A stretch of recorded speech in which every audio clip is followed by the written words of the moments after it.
Sabe quando a gente conversa com uma inteligência artificial e ela responde algo genial?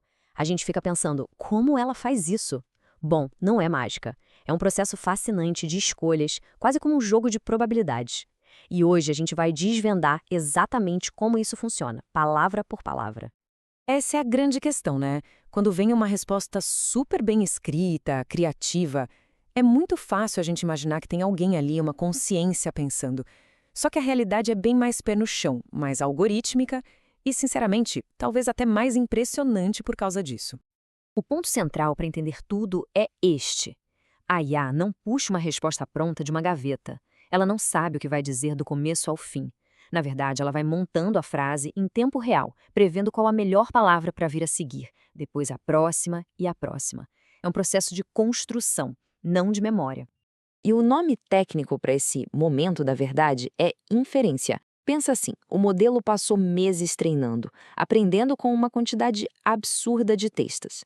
A inferência é a hora do show. É quando ele pega todo esse conhecimento e usa para criar algo totalmente novo, com base no que a gente pediu.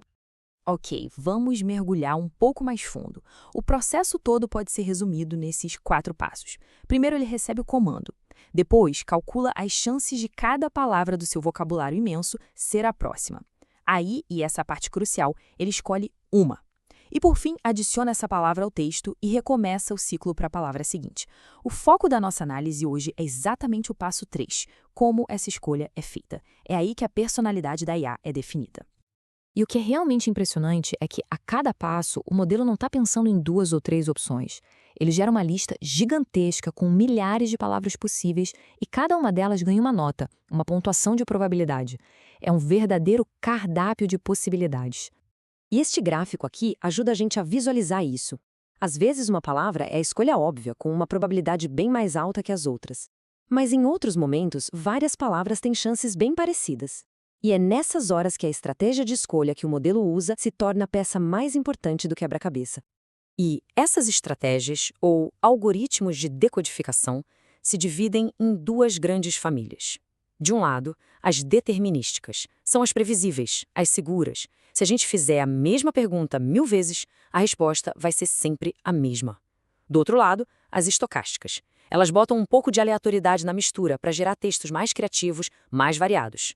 Vamos começar com a mais simples de todas, a Greedy Search, ou busca gulosa. A gente pode apelidar ela de o impulsivo.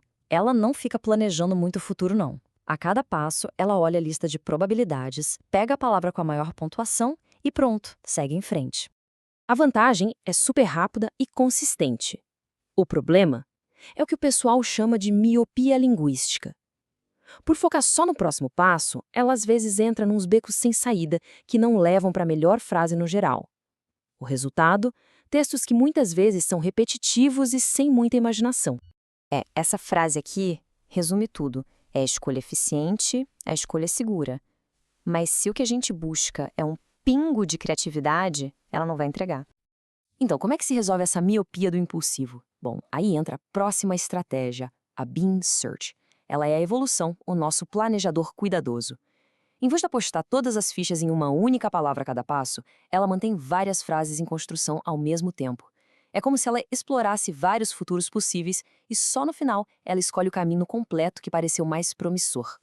Com isso, as respostas ficam com uma qualidade bem melhor, mais coerentes, mais completinhas. Só que isso tem um preço, é claro. É uma estratégia muito mais pesada, exige muito mais do computador. E mesmo sendo melhor, ela ainda tende a ser meio conservadora, preferindo as respostas mais seguras do que as mais criativas. Exatamente. É um passo à frente em qualidade, sem dúvida, mas ainda joga no time da segurança, da previsibilidade e ainda por cima com um custo de processamento bem mais alto.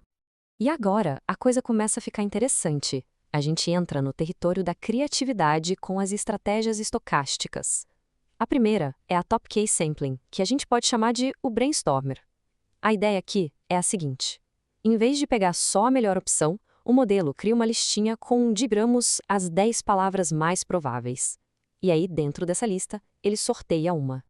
Isso, na hora, já injeta uma dose de variedade e evita que o texto fique repetitivo. O grande desafio é definir o tamanho dessa lista.